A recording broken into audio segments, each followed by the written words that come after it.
Podcast internal gaya arisan kemarin itu menunjukkan bahwa ya pihak pengurus UGM itu pengecut ya. Pengecut, tidak berani keluar padahal universitas harusnya menjangkau. Ya kan? Overreach, menjangkau. Berani gitu. dibantah. Bukan berada di pagarnya yang mewah itu, gedungnya yang megah itu nanti ribut-ribut.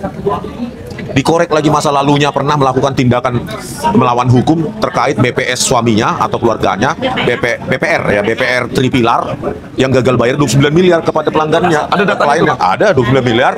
Berarti kan tata kelola yang buruk di situ sampai gagal bayar 29 miliar. Itu milik siapa, Bang?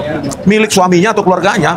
Dari Ibu Opa Amelia? Iya, gitu loh. Itu sudah putusan pengadilan? Sudah. BPR Tripilar gagal bayar 29 miliar. Oh, ini saya di sini. Sebelah kiri, bapak-bapak sebelah kanan. Halo, Bu. Bapak-bapak sebelah kanan. Aksi tanggal 8. Siap. Mas Roy tengah. Ayo, Bang, tengah, Bang. Ayo, ntar lu. Status pakai iPhone dah, ambil gambar buat iya. itu. Kita kan aktornya. Mas Galeh. Ayo.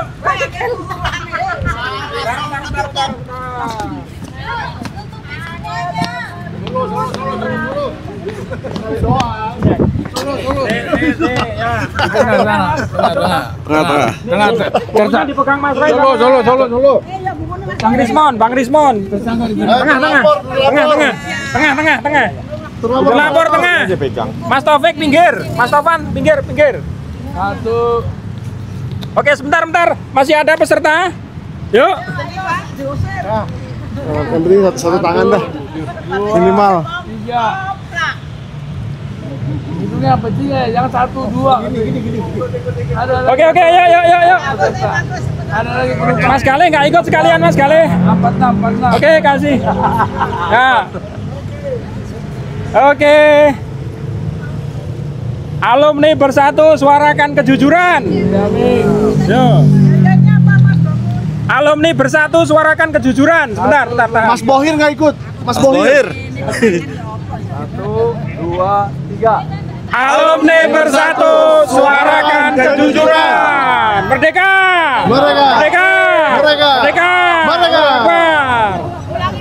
Ulangi yuk. Masih ada kamera? Yuk. Bentar, masih lagi. Tahan dulu kamera, tahan dulu. Photoshop ya, fotonya di Bu, mana sini Bu? 93 cendol. Oke, foto dulu. Habis itu video. Ngepal semangat juang. Ayo. Oke. Videonya tadi. Foto siap. 1. Ya. Video. Siap, 3, 2, 1. Alumni bersatu suarakan kejujuran. Merdeka.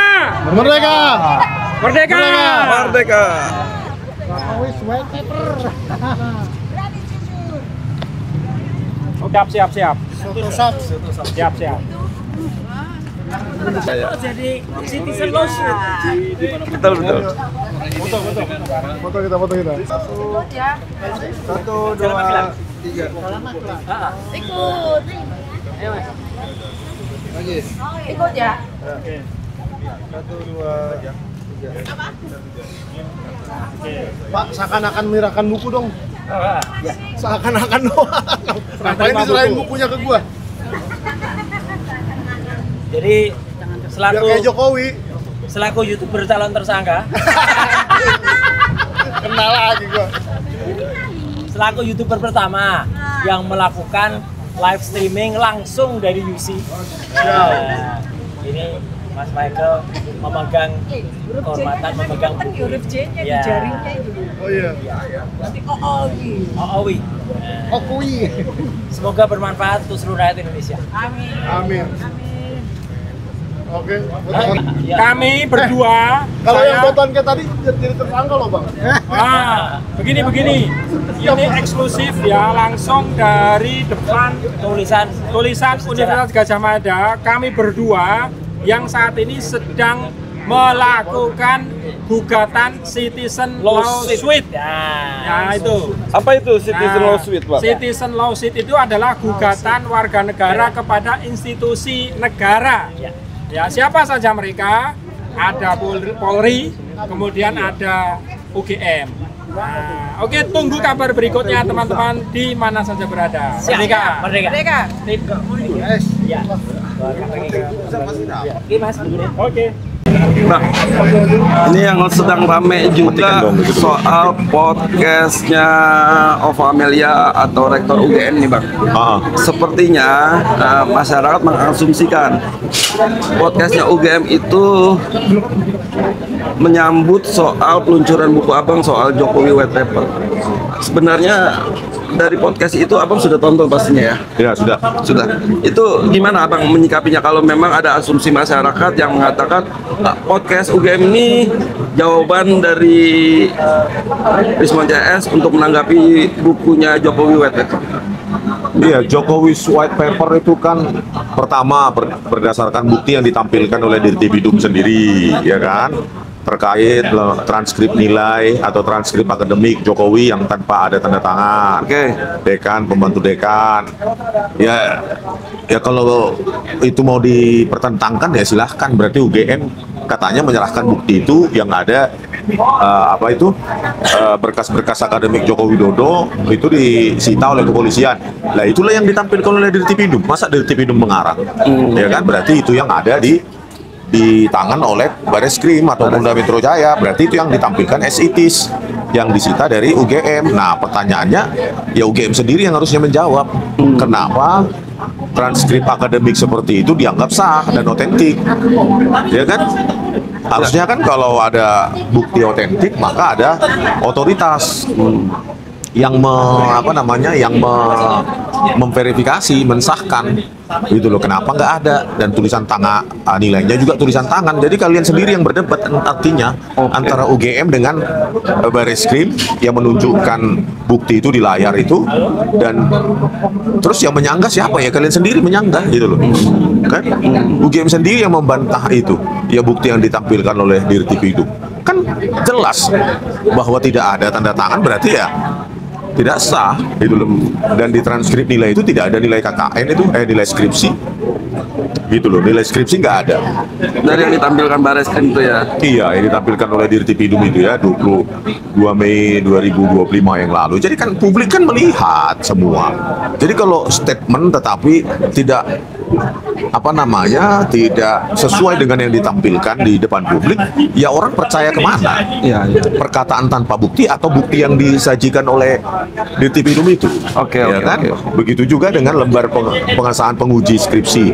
Dirtipidum itu kan nggak menampilkan cuma lembar pengesahan pembimbing dan dekan kan? Tidak ada lembar pengesahan penguji. Itu nggak bisa dijawab. Karena apa? Karena podcast itu kayak semacam podcast arisan internal UGM, ya kan?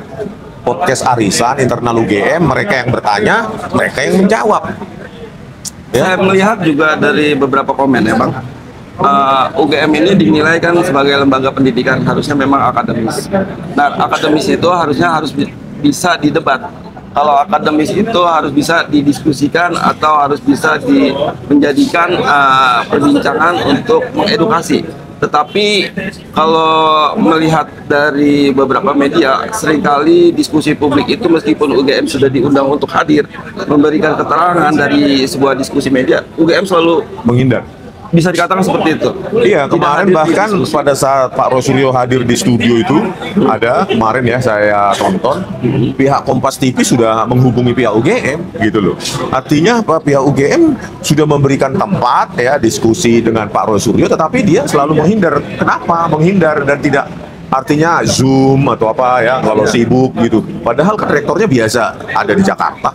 Oh ya. Kemarin waktu pertama kali kita datang 15 April 2005 katanya rektor UGM ada di Jakarta. Berarti kan sering kali dinas kerja ke kementerian kan harusnya dia sempatkan hadir gitu loh. Jangan menghindar, apalagi opini internal yang ditanya baik penanya maupun penjawab itu dari UGM. Karena apa yang kita tanyakan itu bukan milik UGM saja, tetapi milik Indonesia.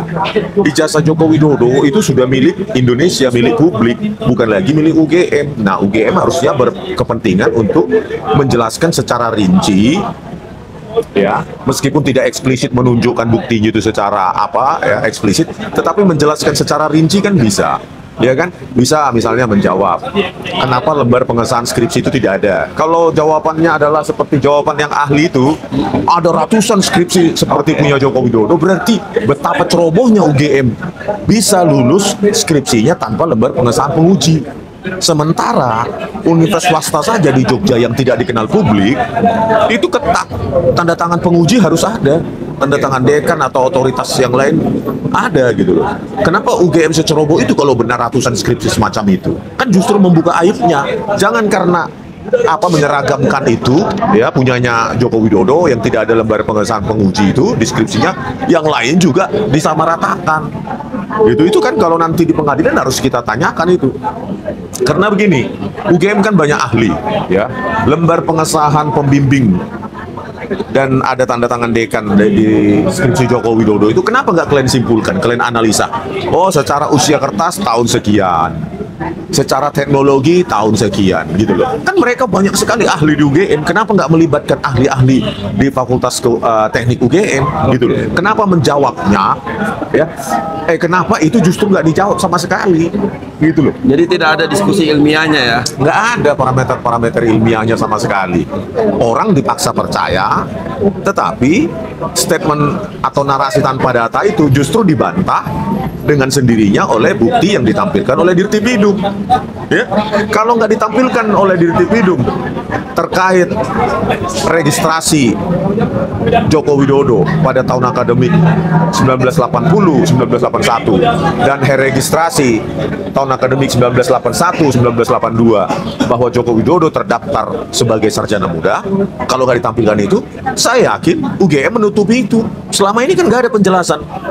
Setelah ditampilkan di Dirtipidum, baru mereka sekarang bercerita bahwa Joko Widodo terdaftar sebagai sarjana muda. Nah, bagaimana ceritanya Joko Widodo sebagai sarjana muda menjadi sarjana gitu loh.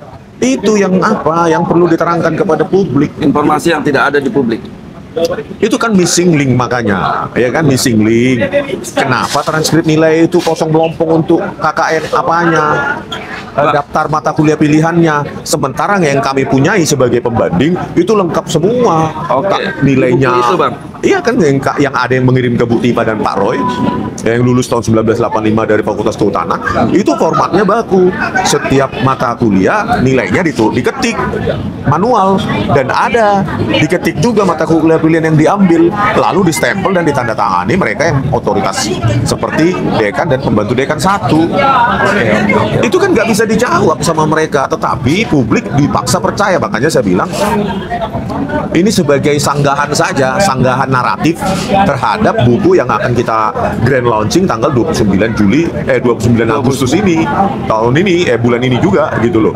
Ini seperti bantahan naratif saja yang tidak based on data gitu loh. Di buku itu saya sudah melihat beberapa isinya ya Pak, tetapi saya ingin menegaskan Pak, di dalam buku itu ada nggak sih profil UGM yang diulas atau pejabat-pejabat UGM itu yang saat ini Abang mengalami kesulitan untuk mendapatkan informasi dari UGM, ada nggak profil pejabat yang diulas di buku itu Pak? Nggak ada. Jadi lebih kepada akar masalah permulaannya dibahas oleh Pak Roy Suryo, di mana pada saat seminar apa gitu di UII, ya Pak Jokowi mengatakan IPK-nya kurang dari 2 lulusnya, kan? Terus berkaitan dengan bantahan dari Pak Kasmujo sendiri, kan gitu. Itu kan bagaimana mungkin mereka tidak menjelaskan. Makanya saya bilang ketika podcast internal yang bergaya arisan tersebut, karena sesama mereka ya kan tidak ada diundang wartawan atau jurnalis pihak luar. Itu gitu. ibaratnya kayak Pak Jokowi menunjukkan ijazah ke wartawan tapi nggak boleh difoto. Iya, nggak boleh difoto. Itu gitu. ibaratnya menyatakan pendapat, Iya. menyatakan informasi tapi tidak membawa dokumen. Iya, gitu loh. Kan nggak dibahas juga misalnya bantahan Pak Kasmujo misalnya. Orangnya sendiri loh yang membantah. Dan jawaban bantahannya Pak Kasmujo kepada saya sama dengan bantahan Pak Kasmujo kepada jurnalis Kompas TV, Bung Dipo Nurbahagia. Jadi kan sudah kepada 2 orang bantahan itu diberikan. Nah pertanyaannya, katanya Pak Dekan itu, Dr. Sigit Sunarta, ya mengatakan kami punya berkas bahwa Pak Kasmujo adalah dosen pembimbing akademik, gitu loh. Nah sekarang kalau orangnya sendiri membantah, mana yang kita percaya? Bantahannya orang sendiri atau berkas yang dikatakan oleh Dr. Sigit Sunarta? Apakah berkas tersebut adalah hasil reproduksi? Gitu loh, ya kan? Dan kenapa dialog pada tahun 2017 antara Pak Jokowi dengan Pak Kasmujo dalam proses pembimbingan skripsi itu baru dibantah tahun 2025 setelah ribut-ribut lagi kita bahas ini, gitu. Setelah buku Jokowi White Paper ini akan launching. Iya, sebelum launching lah. Setelah kita ke Ketoyan, ya kan, ke rumahnya Pak Kasmujo dengan Sentana TV YouTube channel. Kenapa itu baru dibantah ketika ada bantahan dari Pak Kasmujo? Itu loh, butuh 8 tahun. Padahal dalam dialog tersebut jelas di situ Joko Widodo berbohong kepada rakyat Indonesia. Kenapa saat itu UGM tidak memberikan klarifikasi? Iya, tidak memberikan klarifikasi langsung bahwa Pak Kasmujo bukan dosen pembimbing skripsi Joko Widodo, karena sesuai tertera deskripsinya adalah begini, gitu loh ya, Profesor Dr. Ahmad Sumitro misalnya saat itu. Ini kan nggak semua dibiarkan liar. Setelah kita dapatkan bantahan dari Pak Kasmujo, baru ribut mereka, ya kan, mencocok-cocokkan, gitu loh. Kan kacau kalau sistem administrasi semacam ini, ya kan. Oleh karena itu ya publik ya udah terlanjur nggak percaya, apalagi podcast arisan internal tersebut ya bergaya kayak scripted gitu, ada skripnya, terus saya lihat ada pemotongan di sana sini, saya lihat diulang-ulang gitu ya kan, artinya kayaknya pengambilan gambarnya atau videonya itu berulang-ulang gitu loh, perlu latihan di situ. Kenapa nggak live? Kenapa nggak ada orang luar? Kenapa nggak berani datang ke Kompas TV atau iNews atau yang lainnya? Jelaskan pada dunia. Kalian bertanggung jawab loh, karena apa? Presiden 2 periode ini mengaku dari institusi kalian, gitu loh, yaitu Fakultas Kehutanan UGM. Kecuali Joko Widodo ini cuma gubernur atau bupati, mungkin nggak akan seheboh ini masalah ini kan. Oke. Jadi memang dari podcast tersebut memang saya pun membaca komen-komen video di bawahnya itu ya banyak yang komplain kenapa UGM sebagai lembaga akademis ini tidak berani tampil ke publik, kenapa hanya berani di podcastnya sendiri, bahkan tidak mengundang kontra naratifnya untuk memberikan argumen bantahan. Kenapa seolah-olah yang dibilang akademis ini tapi terlalu eksklusif gitu sendiri. Teman-teman yang belum melihat videonya, bukan saya untuk mereferensikan, tetapi teman-teman bisa menilai sendiri dari video itu. Teman-teman bisa scroll untuk melihat komen-komennya. Itu jelas komen-komennya real user, akun yang dimiliki oleh orang, bukan komen-komen bot gitu. Jadi itu komen-komennya juga kalimatnya beragam, tidak ada kesamaan gitu. Jadi memang natural, itu semua yang komen adalah user asli pemilik YouTube gitu, bukan bot lah istilahnya. Terus Bang, setelah buku ini rencana atau ditargetnya itu kan launching di 29 Agustus ini ya Bang ya? Itu kira-kira kesiapannya seperti apa ini Bang? Oke, sebelum kita ke buku ada lagi lah, bahas lagi ya penjelasan internal UGM kepada internal UGM yang lain ya kan. Nah, mereka juga tidak menjelaskan bagaimana Dirtipidum menerangkan tahun KKN Joko Widodo 1983 dan direvisi oleh Joko Widodo sendiri, dibantah oleh Joko Widodo sendiri 1985 awal. Itu kan apa ya? Kalau sudah based on data ya, harusnya kan Dirtipidum tidak boleh salah tahun KKN. Karena apa? KKN itu syarat mutlak gitu loh. Harus ada bukti proses akademik terkait KKN-nya. Nah sekarang kok bisa salah tahun 1983? Yang benar yang mana? 1983 atau 1985? Karena pada tanggal 15 April 2025 di Fakultas Kehutanan di ruang 109 sudah kita tanyakan itu, dan Profesor Wening sendiri menjawab sedang kami cari data KKN-nya Joko Widodo. Jadi kan publik dengan inkonsistensi ini ya, yang diproduksi oleh Joko Widodo sendiri, yang diproduksi oleh Dirtipidum itu sendiri, itu kan membuat rakyat ragu gitu loh. Tapi Abang setelah menyaksikan video podcast UGM itu, apa UGM itu memberikan keterangan ulang soal tahun KKN Jokowi? Nggak ada. Nah dia ada dekan saat itu ya kan, dekan saat ini Dr. Sigit Sunarta mengatakan pada saat dia di BAP di Polda, ya Polda Metro Jaya, dia katanya bertemu dengan 2 orang yang mengaku teman KKN Joko Widodo, gitu loh. Jadi kan seorang dokter tidak bisa begitu saja menerima pengakuan 2 orang yang mengaku teman KKN Joko Widodo kan. Harusnya kan dia balik lagi ke berkas. Apakah ada laporan KKN Joko Widodo tahun 1985 itu, gitu loh. Atau ya berangkat sendiri ke Ketoyan, gitu loh. Kalian punya institusi, benar nggak di Ketoyan itu? Verifikasi, benar nggak? Ada seseorang bernama Joko Widodo, siapa saja saksinya? Kan yang kita temukan kemarin di Ketoyan, ya, Cuma ada tidak seorang bisa ditayangkan live ya, Bang, ya? Saya nggak bisa ditayangkan, beliau Karena tidak mau, tidak sekdesnya bersedia. untuk di Sekdesnya saat itu yang kita wawancarai, ya, Pak Carik, mengatakan hanya 1 orang yang mengetahui keberadaan Joko Widodo, ya kan? Yaitu apa? Muhkarno kalau nggak salah, anak dari lurah atau kepala desa tahun 1985, dan itu pun yang berinisiatif untuk memberitahukan adalah orang itu sendiri. Ya, memberitahu itu berinisiatif untuk memberitahu ke sekdes atau pihak desa, ya, otoritas desa adalah Mukarno itu, dan itu pun setelah ribut-ribut kita ke Ketoyan. Jadi dia yang inisiatif, dan itu 1 orang. Cuma 1 narasumber. Cuma 1. Masa sih tetangga kepala desa nggak ada yang tahu saat itu? Oh, Pak Ya, Sekdes itu masih runtun tuh ya. Iya. Dari sekdes, dari kepala desa. Jadi kalau di daerah mungkin masih silsilah Iya. semuanya. Masih ada sepupuan mereka. Iya, masih ada. Pak Mukarno ini yang saksi tunggal ini, nulus testis ini. Kalau satu Ya, saksi, ya itu. bukan saksi. Atau iya. Nah, sana dulu lah ribut. Nah, terus itu ya kan cuma 1 orang, dan itu inisiatifnya sendiri setelah ribut-ribut. Berarti kan sebelum ribut-ribut ini tidak ada satupun didengar orang bahwa Joko Widodo pernah KKN di Desa Ketoyan. Kenapa mesti setelah ribut-ribut ini? Harusnya ya kalau seseorang pernah KKN di situ dan jadi presiden, maka mereka syukuran potong kambing paling. Gitu Pasti patungnya Pak Jokowi juga sudah berdiri tegak di kampung itu lah, di desa itu harusnya. heboh. Makanya saya bilang coba pihak UGM menginvestigasi sendiri. Masa cuma percaya sama kesaksian dari 2 orang yang mengaku teman KKN Jokowi, begitu saja langsung dianggap bahwa itu kebenaran? Ya pergilah kita aja pergi ke sana, ke Ketoyan kan, mendapati fakta bahwa cuma saksi tunggal, nggak ada siapa-siapa dan tidak ada berkas kecuali berkas tahun 1992 KKN dari Universitas Negeri Surakarta UNS. Jadi nggak ada, bayangkan gitu loh.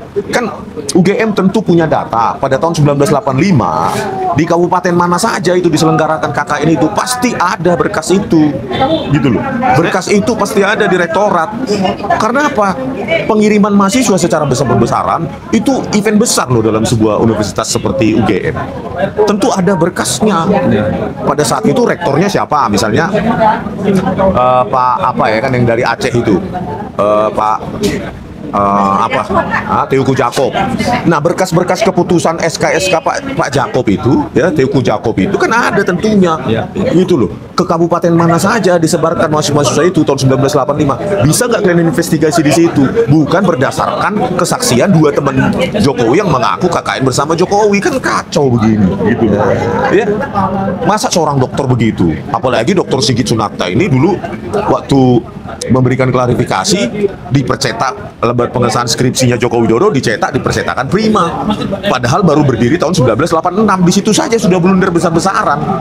Nah, kan seharusnya kan kalau Joko Widodo diterima sebagai sarjana muda, maka pengumuman di koran KR 18 Juli 1950 itu, ya 18 Juli 1980, harusnya kan bukan program sarjana kehutanan, tetapi sarjana muda kehutanan. Jadi itu sendiri kan sudah kontradiktif di antara mereka, ya kan? Gitu loh. Nggak mungkin dia dimasukkan program sarjana kehutanan, dia terdaftar sebagai sarjana muda. Ya, makanya pada saat kita nggak ikut ya, saya ke koran KR itu Ikut 1 kali kan? Ikut ya. Oh, ikut ya. Oh, sama Mikael Sinaga kok nggak salah itu. Yang KR yang di belakang itu juga kan masuk ke dalam itu yang sebelumnya katanya gempa.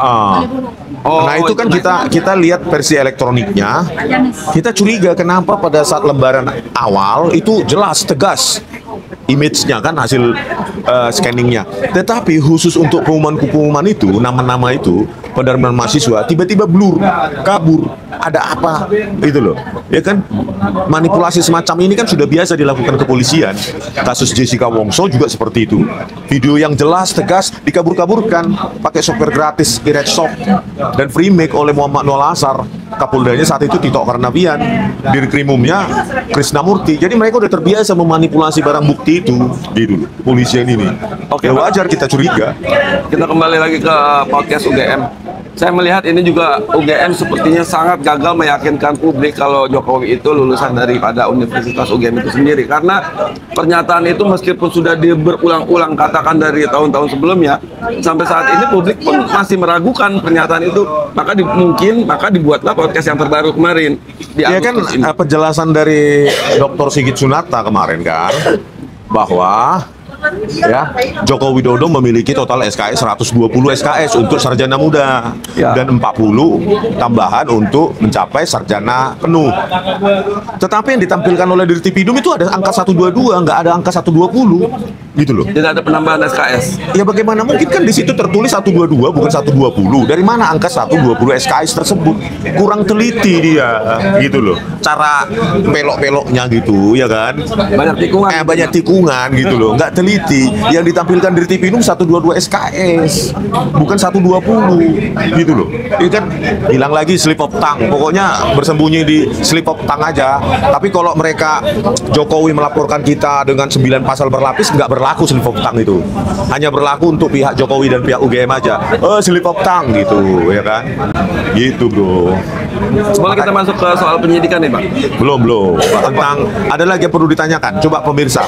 Apa tentang pertanyaannya? podcast arisan internal UGM itu. Nih Bang, kita coba buka UGM ya, UGM menjawab. Saya lebih tertarik melihat komen-komen ya Bang. Banyak komentar nih katanya. Itu bagus. Komentarnya sampai malam ini sudah 17.000 Bang. Ya. Tapi yang like itu cuma 6.000. Ada apa ini? Sangat jauh. Mereka nggak nge-like video ini, tetapi mereka lebih memilih komentar. Kata Uji Jono Jupri, kalau sarjana murni tentunya hafal jurusannya dan hafal dosen pendidikannya. Ya karena Kalau jurusan sarjana ya. Kalau harusnya sarjana itu sarjana murni, ya, karena kan bertahun-tahun ya. Iya, kalau hanya lulus sarjana muda, maka dia tidak perlu skripsi, Perlu jurusan. tidak perlu jurusan, digeneralisasi semua karena tidak ada mata kuliah pilihan, ya kan? Begitu, gitu loh. ini kita baca dari komen teratas milik Muhammad Ibnu Sina. Terima kasih UGM, makin yakin kalau memang palsu. Itu yang nge-like komen itu sampai 1.600. Aiman perlu mengundang rektor yang ini. Iya, makanya saya bilang rektor UGM terutama ya, otoritas paling tinggi di UGM, jangan merasa paling benar sehingga ya saya tidak perlu keluar untuk mengungkapkannya. Jangan sok hebat gitu loh. Anda sendiri dosen biasa nanti setelah nggak jadi rektor UGM pun jadi kembali dosen biasa gitu loh. Jangan merasa saya masuk apa, untuk apa saya masuk TV, memang mereka siapa. Itu aja statementnya dari Sandi, sekretaris UGM itu kan, Andi Sandi itu, memang kalian siapa. Itu jangan kalimat sampai itu keluar ulang-ulang. statement itu keluar dari OVN Media, memang kalian siapa. Saya tanya balik, memang kau siapa gitu loh. Anda sewaktu-waktu bisa juga dinonaktifkan nggak jadi rektor dan jadi dosen biasa karena UGM itu bukan milikmu gitu loh ya kan. Apalagi nanti ribut-ribut dikorek lagi masa lalunya pernah melakukan tindakan melawan hukum terkait BPS suaminya atau keluarganya, BPR ya, BPR Tripilar yang gagal bayar 29 miliar kepada pelanggannya. Ada data lainnya? Ada 29 miliar. Berarti kan tata kelola yang buruk di situ sampai gagal bayar 29 miliar. Itu milik siapa Bang? Milik suaminya atau keluarganya. Dari Ibu Opa Amelia. Iya, itu loh. Itu sudah putusan pengadilan. Sudah. BPR Tripilar gagal bayar 29 miliar dituntut oleh LPS, Lembaga Penjamin Simpanan. Dan itu dikategorikan tindakan melawan hukum, sudah divonis suruh bayar 29 miliar. Nah, orang yang semacam ini ya, yang sudah pernah melakukan tata kelola yang buruk dan melawan hukum ya terkait dengan keterbukaan transparansi pengelolaan perbankan, kan seharusnya tidak pantas orang semacam ini memimpin Universitas Gadjah Mada karena track recordnya itu gitu loh. Ya, karena orang ini kan dipilih oleh ada kalau nggak salah 3 menteri Majelis Wali Amanat. Majelis Wali Amanat, ketuanya adalah kalau nggak salah Pratikno, terus anggota Majelis Wali Amanat UGM itu Makarim, menteri-menterinya juga, terus ada 3 menteri kalau nggak salah yang lain di anggota Majelis Wali Amanat. Artinya orang ini skor pemilihan itu sangat didukung oleh rezim Jokowi. Korelasi itu ya. Iya gitu loh, makanya dia sangat tertutup.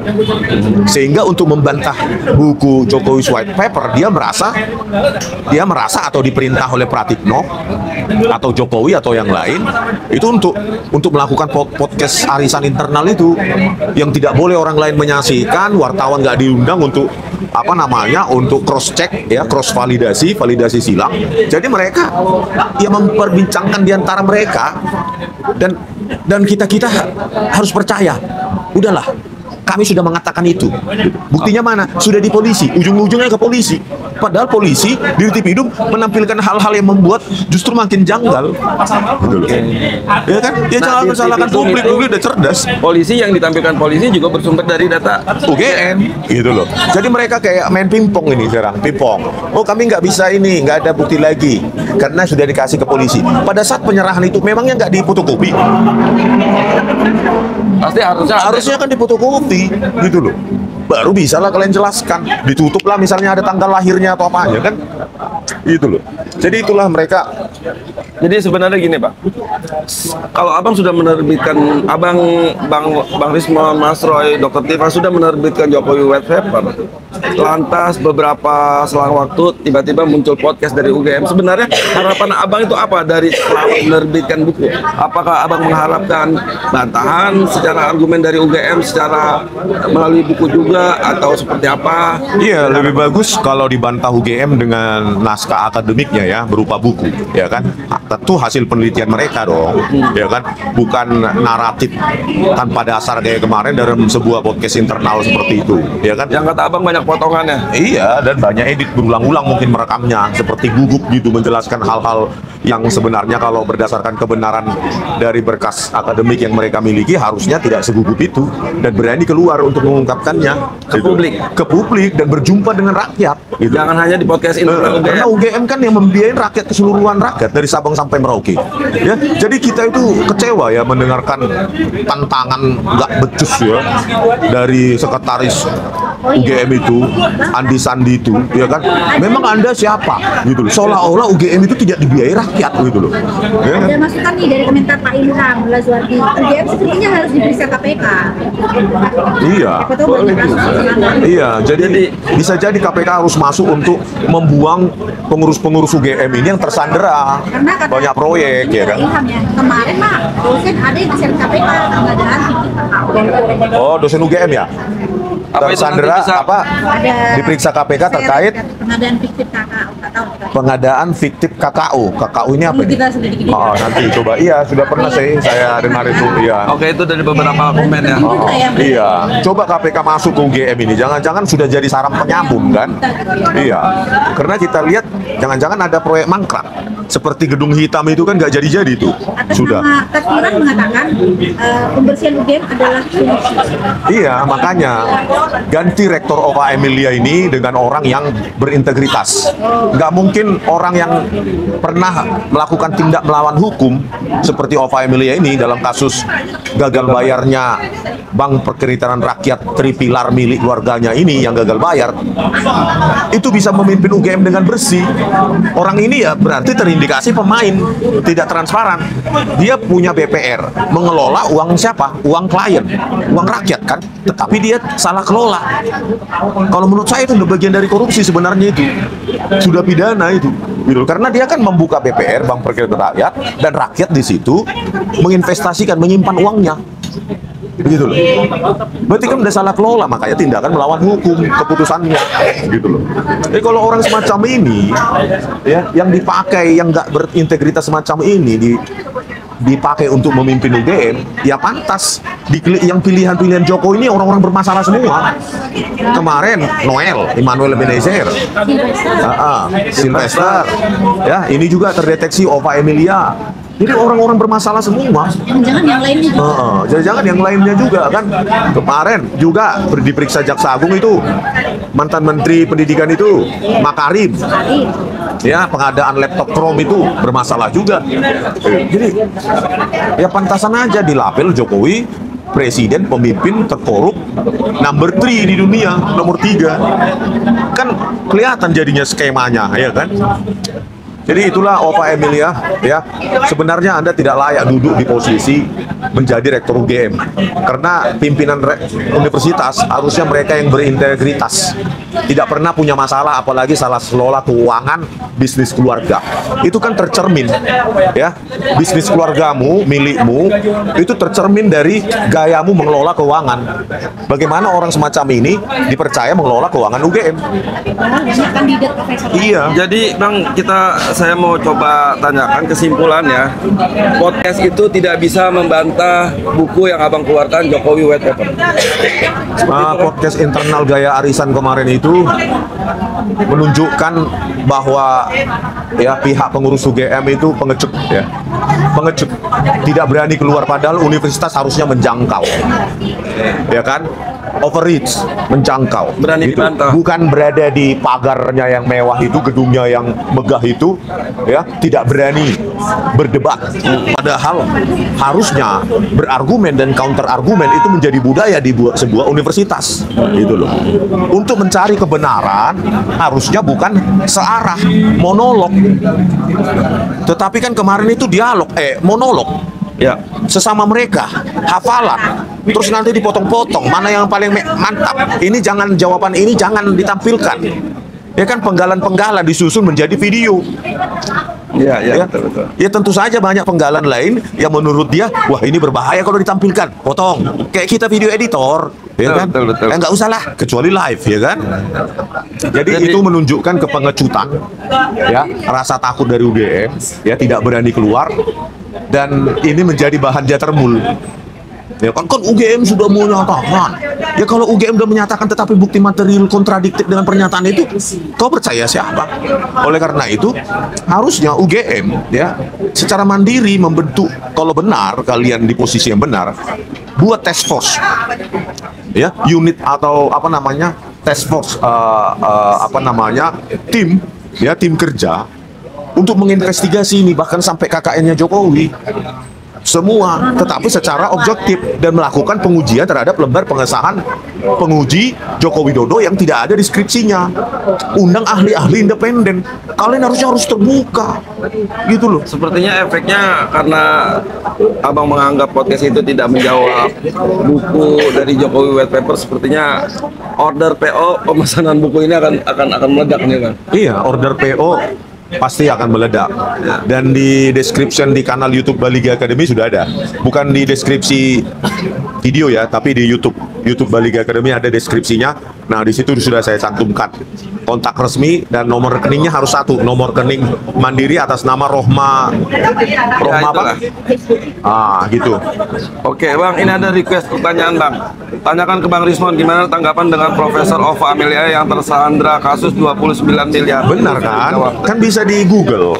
Tinggal ketik aja Ova Emilia 29 miliar. Langsung keluar beritanya, ada dari CNN, Kompas dan lainnya. Gitu loh. Orang ini sudah diputuskan melakukan tindakan melawan hukum. Salah kelola Bank Perkreditan Rakyat Tripilar milik suaminya atau keluarganya. Ya kan jelas sudah, gitu loh. Orang ini nggak layak sebenarnya integritasnya untuk didengar, untuk mewakili UGM, gitu loh. Ya, makanya sepanjang dia nggak berani keluar, untuk berani, ya, misalnya berdiskusi dengan Mas Roy Suryo atau saya atau siapapun di acara yang netral, di zona netral, bukan di UGM, maka selama itu juga publik nggak bakal percaya. percaya. Mana mungkin percaya podcast internal yang sudah diedit-edit, dipotong-potong seperti itu. Udah gitu, baik penanya maupun penjawab sesama mereka. Ini kan bukan akademik berarti prosesnya. Ya, padahal sebuah universitas harusnya terbuka, lakukan konvers di situ bisa bertanya. Siapa yang mempertanyakan diundang juga. Misalnya kami diundang juga konvers kapan di UGM gitu. Ini kan enggak. Jadi orang dengan ketertutupan dan kepengecutan UGM semacam ini ya semakin menegaskan isi dari buku Jokowi's white paper itu menemukan kebenarannya. Gitu Dan aja. tidak terbantahkan saat ini ya Bang ya. Ya kan lawan aja kalau memang bisa dibantah. Oke. UGM kan punya banyak ahli gitu, ya kan? Oke. Harusnya kan seperti itu, bro. Ada Ya. lagi Bang perihal podcast itu Bang. Oke, lanjut dah. Cukup tentang podcast itu. Kita masuk ke update terbaru soal penyidikan Abang nih. Kemarin itu di hari Jumat Bang. Tentang buku dulu lah, grand launching. Oh, grand launching itu rencananya di 29, lokasinya di mana? Tanggalnya sudah definitif ya, 29 Agustus. Lokasinya belum definitif. Belum ada konfirmasi dari Bu Tipa karena terkait dengan security. Kita kan sudah punya pengalaman. Kemarin panas-panasan di UC UGM, Cafe and Resto-nya. Ya.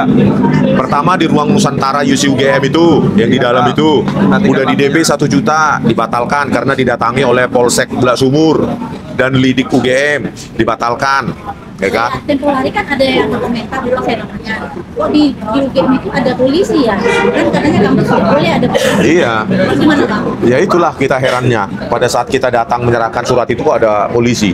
Nah itulah pengalaman dari kemarin itu kita ada di Cafe Resto UC UGM karena tidak boleh menggunakan ruang meetingnya, ruang rapatnya, ya kan? Nah akhirnya kita di UC Cafe Resto dan akhirnya dimatikan listrik dan AC-nya. Akhirnya begini-gini orang. Saya saja hampir pingsan itu bro, ya kan? Itulah perilaku atau perlakuan UGM kepada kami, ya kan? Sebegitunya UGM memperlakukan alumninya. Coba, alasannya politik. Buku loh. Coba kalian baca nanti itu buku itu. Ada politiknya nggak? Biar terang ya Bang, banyak komentator meminta agar acara resmi dari televisi itu mempertemukan Abang Ubed dengan Ova. Iya. Gimana tuh Bang kalau Abang dipertemukan face to face, head to head? Ya sangat bagus lah, gitu loh. Kan peneliti siap salah, harus siap salah. Tapi kita serukan lah ya. Iya. Coba Kak Rosiana Silalahi undang dulu rektor UGM, ya kan? Terus lawan debatnya Pak Roy Suryo atau sesama saya, wanita, Dr. Tifa. atau sesama wanita Dokter Tifa, gitu, ya kan? Itu alangkah lebih baiknya. Iya, sama-sama kedokteran. Jadi tidak seperti podcast arisan internal itu. Masa UGM sebesar UGM hanya berani di podcast gaya arisan internal si penanya dan penjawab sesama kalian, ada skripnya. Dan ini ya udah 2 orang Iya. dan 12 orang malah Iya, bicara lagi. ya kan? Karena kalian tuh bertanggung jawab loh secara moral. Ya akibat ijazah ini, ya ada 12 orang dilaporkan Joko Widodo Dan 2 sudah. dan 2 orang Bambang Tri dan Gus Nur itu sudah dipenjara. Di mana moralitas kalian?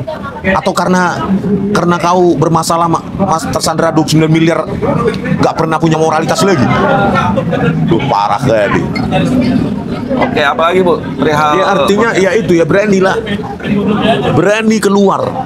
Ya kan, universitas kan menjangkau, mengedukasi bukan hanya mahasiswa UGM, tapi seluruh rakyat Indonesia. Tanggung jawab kalian mengedukasi bukan hanya mahasiswa UGM.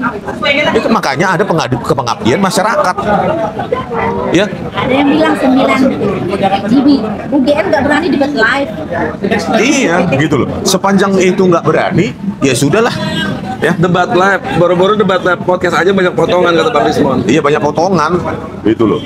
Itu kan kalau kita lihat apanya, optical flow-nya, ya aliran dari video itu kelihatan sekali ada pergeseran tepi-tepi itu yang tidak matching gitu. Artinya ada jumping gitu loh antar segmen-segmen video yang disatukan, ya kan? Dari Betty Nurbaiti, parah pakai mematikan listrik segala, menjijikan kelakuan tidak bersalah. Iya, bayangkan langsung mereka prejudice, presumptions of guilty, langsung menjudge menghakimi kami bahwa acara itu politik. Itu kan siapa itu humas ya kalau nggak salah, Imade apa ya, nggak tahu. Oh, Sunarsa kalau nggak salah. Itu kan ini kami UGM tidak mau terlibat politik praktis. Itu buku bro. Jangan presumption of guilty dulu lah menghakimi. Lagian live bisa disaksikan orang. Iya, isinya juga kan buku. Gitu loh. Kalau kami sebagian rakyat mempertanyakan ijazah Joko Widodo yang pernah dipakai sebagai presiden, ya wajar. Bukan ijazahmu yang kami ributkan. Gitu loh. Nobody lah. Iya. Kok dianggap itu apa? Politik? Masa apa namanya wakil atau suara universitas langsung presumption of guilty seperti itu? Ya datanglah Anda gitu loh. Kalau memang ada politiknya baru Anda tegur. Ini enggak, langsung dimatikan listrik, dimatikan AC biar kami menyerah, enggak jadi. Padahal bang sebenarnya nyala saya sendiri dan juga toilet ada. Iya, nyala yang lain gitu loh. Dicabut. Memang katanya satpam diperintah oleh otoritas UGM. Iya, siapa lagi otoritas UGM? Ya pengurus-pengurus UGM. Itu loh. Kan biadab semacam itu. Sebuah universitas melakukan hal seperti itu. Gitu loh. Cara mengusirnya, cara menghentikannya itu biadab menurut saya. Tidak beradab. Tidak beretika. Iya, ada mantan Kasat itu Pak Jenderal Tiasno Sudarto. Gitu loh. Kan panas-panasan kita gitu. Seolah-olah ketika dimatikan listrik kita gerah, bubar gitu ya kan. Parah sekali tindakan UGM ini. Dari situ sebenarnya publik sudah bisa menilai itu ya tindakan-tindakan kalian semacam itu. Makanya Ova Emilia, Anda nggak cocok memimpin UGM ya. 29 miliar itu ya, gagal bayar BPR kalian itu, keluargamu itu sudah dibayar belum? 29 miliar itu Oleh negara. ya oleh dia lah dan keluarganya gitu loh ya. Jadi orang pernah melakukan tindakan melawan hukum ya nggak pantas memimpin UGM. Atas nama Farida dari Timur Tengah, tolong direspon bang, saya pengen beli bukunya tapi saya lagi di Mekah, gimana cara dapat bukunya? Pre-order aja dulu. Pre-order aja WA. Nanti akan ada solusi untuk luar negeri ya? Iya, solusi luar negeri. Iya kan, begitu. Ada pesan nih dari Wapres Girl Band langsung. Jangan lupa besok tanggal 25 Agustus 2025 mendukung mahasiswa demo di gedung DPR. Di mana bang? 25 Agustus kita mendukung, tetapi saya harus menuntaskan panggilan Polda Metro Jaya karena kemarin hanya 2 video yang saya jawab dari belasan video ya, dari Baligi Academy maupun akun X saya ya. Dari 2 video tersebut sudah ada 49 pertanyaan. Nah, jadi saya harus melanjutkan panggilan tersebut sampai tuntas. Oleh karena itu sepertinya saya nggak bisa hadir ke depan gedung DPR MPR. Tapi niatnya sebenarnya ada ya bang? Ya kalau besok bisa di-cut, bisa saya berangkat kalau bisa di-cut oleh penyelidiknya. Iya, kalau penyidiknya mengizinkan, ya kita berangkat itu loh. Misalnya jam 1, jam 2 kita berangkat ke sana gitu. Mau? Oke? Ready. Oh, ready ya. Bang, sebenarnya kemarin waktu abang dipanggil Polda hari Jumat itu kan, ada youtuber termul yang hadir juga di Polda. Mungkin dia berasumsi tuh, abang dipanggil kan kemarin hari Jumat tuh. Mereka berasumsi kalau abang panggilan Jumat itu Jumat Keramat, katanya mungkin kemungkinan abang langsung ditahan. Jadi mereka datang ke Polda berharap mau bikin konten kalau abang ditahan. Mau pesta. Kasihan deh kalian. Padahal saya dengan penyidik ketawa-ketawa di sana, ngopi-ngopi, merokok-merokok gitu ya kan, santai-santai. Saya menjelaskan secara teknis. Istirahat dulu, Pak penyidik, Bang penyidik. Ayo istirahat, rokok dulu ya kan, ngopi dulu. Jadi nggak setegang yang diperkirakan. Enggak, mereka ingin mengekstrak dan saya bersedia untuk mengekstrak semua algoritma atau metode yang saya pakai.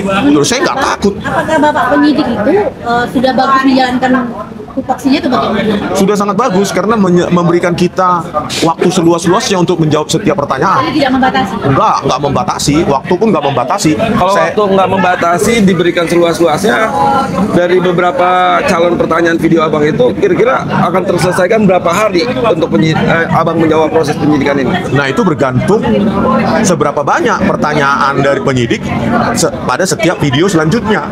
Karena kemarin 1 hari aja abang baru menjawab 2 pertanyaan. 2 video. 49 pertanyaan. 49 pertanyaan. Jadi kalau berikutnya ya tergantung jumlah pertanyaannya. Karena satu video bisa 10 sampai 15 pertanyaan. gitu loh. Abang kemarin bawa buku itu diserahkan juga. Iya, dan disita gitu kan. Yang bagian dari kan bagian tulisan saya yang di Jokowi's white paper itu kan saya cetak sendiri. Ya saya serahkan lah. Ada berita acara penyerahannya, penyitaannya mereka oleh itu gitu loh. Sudah bagus ya. Jadi saya tinggal menjawabnya merujuk ke bab ini tentang ini halaman sekian sampai halaman sekian. Itu penjelasan saya kan teknis. Gitu loh. Ya jadi kan kasihan sekali itu berharap itu ya kan. Tidak gampang bro. Ya. Yang menginginkan Kalian kira sekarang Kapoldanya pun sudah ganti Pak Asep. Ya, bukan siapa Karyoto lagi. Beda sekarang. Rezim juga sudah berbeda. Rezim bobrok Joko Widodo sudah berakhir, bro. Rezim penegakan paling bobrok sepanjang sejarah Indonesia, yaitu rezim Joko Widodo, itu sudah berakhir. Sekarang rezim Prabowo Subianto yang tugasnya mencuci piring, bukan hanya piring, sampai baskom balanga, sampai apanya itu, ember-embernya terpaksa Prabowo Subianto yang mencuci, yang kotor ditinggalkan Jokowi itu. Dia kan sampai embernya bukan hanya piring gelas yang dicuci, ember-embernya, balangannya semua dicuci, saking kotornya. Ada masukan dari atas nama Marino.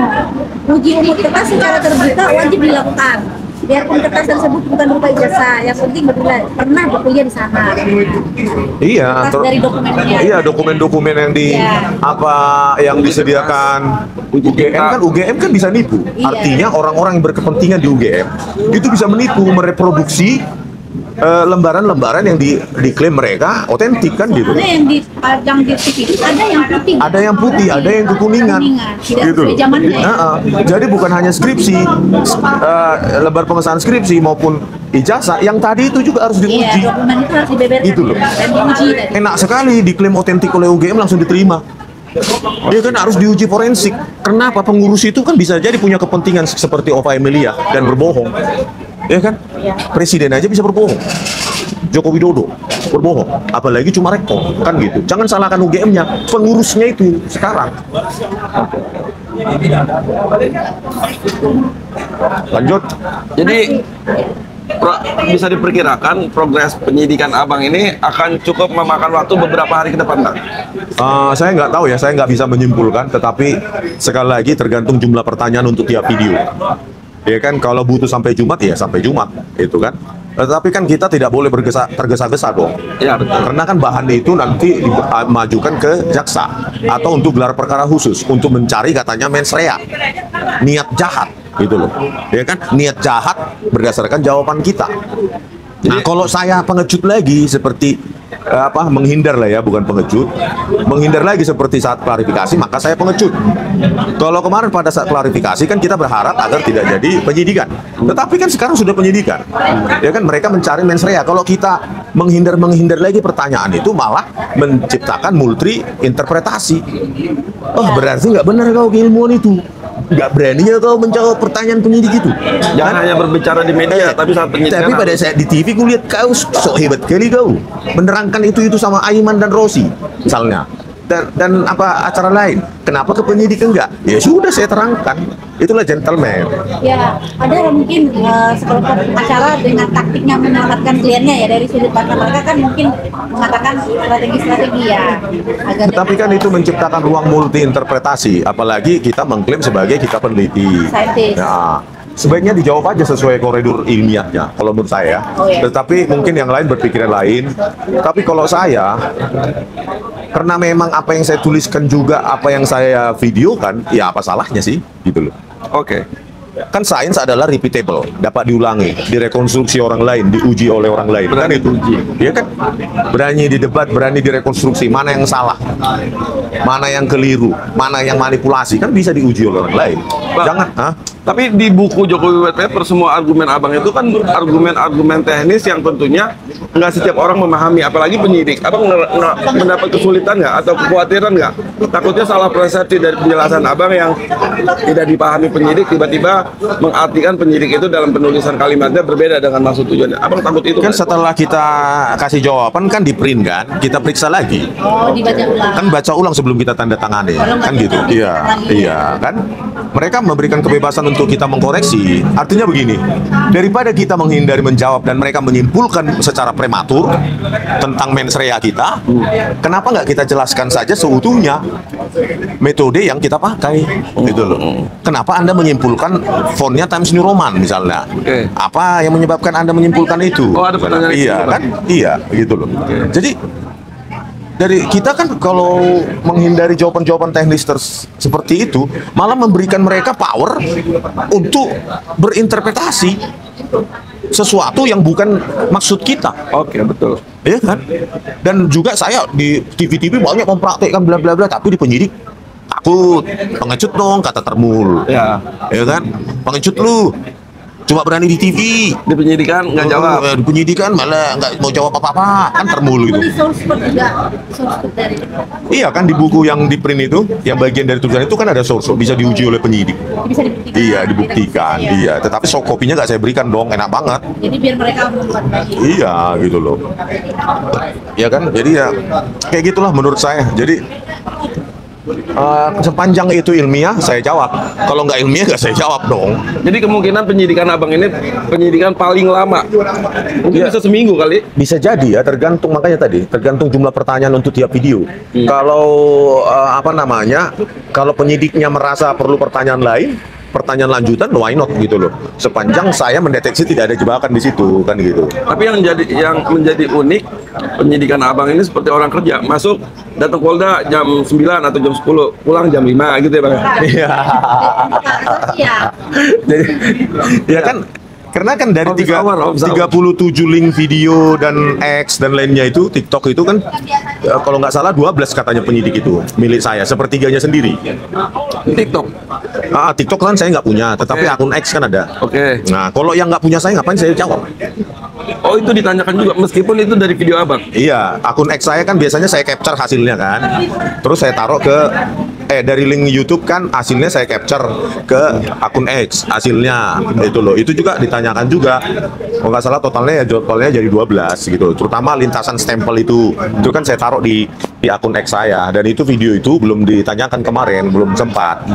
Jadi kalau memang nanti pertanyaannya banyak ya paling 2 video juga sehari. Jadi ibaratnya hasil penyidikan abang itu kalau dibaca itu seperti isi buku Jokowi White Paper tuh. Iyalah penjelasannya. Makanya saya bilang kemarin aja sudah berapa pertanyaan Pak? 9. Kalau sama nanti sekitar 50 untuk tiap 2 video, 50 pertanyaan, bayangkan itu totalnya. Kalau 12 berarti 50 dikali 6, 300 pertanyaan. 300 pertanyaan. Iya, per hari, gitu loh. Pak, itu. Ya ibaratnya seminggu lah, sampai Jumat mungkin abang baru selesai penyidikan. Bisa jadi, atau mereka udah nyerah. Mungkin udahlah 2 video lagi aja, udah stop, capek kami. Ya gitu kan, kita nggak tahu juga. Yang berkepentingan kan mereka untuk menanyakan hal-hal semacam itu. Kalau saya kan ya menjawab, kalau saya rasa perlu menjawab kan. Jadi ya santai aja lah, apa yang mau diburu juga. Masa karena keinginan Ternak Mulyono jadi buru-buru penyidikan itu? Bukan buru-buru penyidikan buat khususnya hari besok Senin karena lagi ada demo tanggal 25 katanya. Ya kan besok kita permisi sama penyidik. Kalau penyidiknya nggak mengizinkan ya kita ikutin aja penyidiknya. Pak, bisa nggak berhenti jam 2? Kenapa? Saya mau ikut demo di DPR. Kan bisa aja kan, kita lanjutkan besok. Kalau dikasih, kita kan tinggal mengajukan. Kalau enggak, ya sudah. Ikuti sampai jam 5 kan. Oke. Sebagai media tentunya saya juga perlu izin lah. Pak, izin dulu penyidikan hari ini sampai jam 1 siang atau jam 12 siang. Kita lanjut lagi besok penyidikan. Kenapa? Karena mau ikut demo dulu Pak di DPR. Lo memang pertanyaan lu nggak dikasih tahu berapa banyak lagi? Belum ya? Belum. Kalau saya kan sudah dikasih tahu hanya 2 video hari ini, berikutnya mungkin sekitar 9 video lagi kan gitu. Ya kalikan aja lah. Berarti kan banyak hari lagi gitu loh. Iya kan? Tapi itu juga bagian daripada informasi kalau teman-teman ke Polda Metro Jaya dalam minggu-minggu ini tentunya bisa ketemu Bang Rismo. Ya mudah-mudahan besok selesai. Artinya cuma berapa video. Tapi kalau semua mau ditanyakan, ya apa boleh buat. Abang Gitu loh. bersedia tetap. Ya kita harus hargai proses hukum. Kita kan bukan warga istimewa seperti Jokowi. Dia yang melaporkan, dia yang mau mempidana kita, tapi dia nggak mau datang ke Polda Metro Jaya, alasan sakit. Padahal besoknya di PSI bisa teriak-teriak, ya kan, maunya berikan Solo, gitu loh. Ya kan, keistimewaan itu kan hanya punya Joko Widodo dan dinastinya dan keluarganya. ya kan, biar puas si Jokowi ini, ya kan, mau dipenjara semua orang yang mempertanyakan ijazahnya, padahal itu ijazah publik. Hebat kan, Termul membela, enggak nanti di pengadilan. Iya, kalau datang dia berani datang. Kan berkali-kali di pengadilan, katanya di pengadilan di PN Solo dan PN Sleman nggak berani itu. Tapi Termul sekarang ini sedang terpecah, Bang. Kenapa itu? Mengalami, anggapan saya itu sedang mengalami dilema. Kenapa? Khususnya kasus Silverter sama Noel KPK. Kenapa dia? Ini kan dua-duanya kepala-kepala Termul nih ya kan. Satu kepala relawan, kedua juga ya ketua relawan juga nih. Dua-duanya, yang satu sudah terpidana tetapi tidak dipenjara, yang satu lagi OTT KPK. Ini abang melihat ini sepertinya ada nggak sih Termul mengalami dilema dari problem kepala-kepalanya ini yang ditangkap? Inilah ya Kasus salahnya hukum, ya, tahulah Jokowi menernak bayarwannya ini. Masa relawan nggak digaji? Bayarwan. Bayarwan apa itu? Oh. Dibayar, bukan relawan. Rela kan berarti kan relawan Oh. nggak mau balas budi, pingin posisi, kan mereka bayarwan.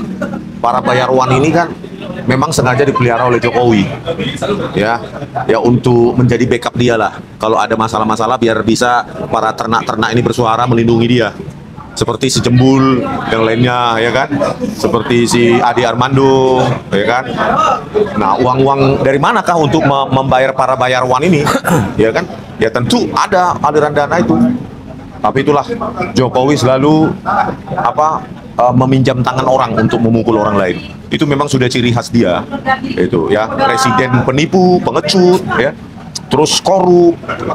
Jadi posisi Arpi sudah memalukan Indonesia di mata dunia, tapi Termulnya itu masih tetap menjilatnya. Ya, menipu rakyat, SMK dan lainnya, janji-janjinya, aduh parah dah pokoknya. Makanya kita nggak habis pikir dengan Termul ini. Betapa yang katanya beragama, ya, kalau beragama Termul ini, harusnya kan kita mengidolakan orang yang jujur, pemimpin yang berintegritas. Kan diajarin di agama masing-masing untuk jujur kan. Berarti kita sama-sama menginginkan pemimpin yang jujur. Sementara Jokowi suka nipu. Mulai nyapres aja sudah nipu dia. Terbukti posisi Arpi. Berarti kan Termul ini tidak beragama ini. Kalau dia beragama, maka dia mengidolakan pemimpin yang bersih, jujur.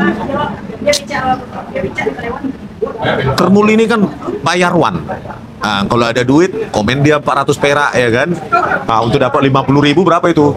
Kalau 10 kan 4.000, berarti 140.000, berarti 125 komen dia untuk 50.000 coy sehari. Pegel nggak itu? Ya kan? Udah mau habis baterai ya? Siap. Udah berapa menit? Udah 1 jam pemirsa. Oke, tutup dulu Yan. Terima kasih teman-teman bisa simpulkan sendiri lah dari awal kita bahas soal podcast UGM yang kata Bang Rismon itu podcast Arisan internal UGM, bahas soal launching buku, bahas soal Termul ini yang berurusan dengan hukum, dan bahas soal lanjutan penyidikan Bang Rismon besok di Polda Metro. Jadi kurang lebih seperti itu informasi terbaru yang bisa kita sampaikan langsung dari Bali G Academy dan Langkah Update. Ya, salam. Bye.